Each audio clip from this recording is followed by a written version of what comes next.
সুপ্রিয় দর্শক শ্রোতা, এই কুয়াশা ভরা সকালে সকলকে সালাম। আজকের যে দিনটা ভোর থেকে আমরা দেখছি কুয়াশা, অনেক ঘন কুয়াশা।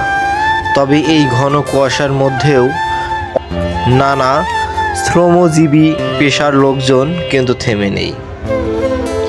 এখন আমরা আছি আসমানখালি বাজারে। আসমানখালি বাজার 300 বছর আগে থেকে নাকি এটা হয়ে আসছে, অনেক পুরনো একটা বাজার। এই বাজারে নানা ধরনের নানা পেশার মানুষের রুজি রোজগার আয় হয় এখান থেকে। আজকে এই ঘন কুয়াশা এবং এই কনকনে ঠান্ডা শীতের মধ্যেও নানা ধরনের শ্রমজীবী মানুষ কিন্তু থেমে নেই। তারা তাদের জীবিকা নির্বাহের জন্য এই বাজারে এসেছে। অনেকে পান বিক্রি করতে এসেছে, অনেকে পান কিনতে এসেছে, আবার অনেকে সবজি, বিভিন্ন ধরনের মালামাল ক্রয় এবং বিক্রয়ের জন্য এই বাজারে এসেছে।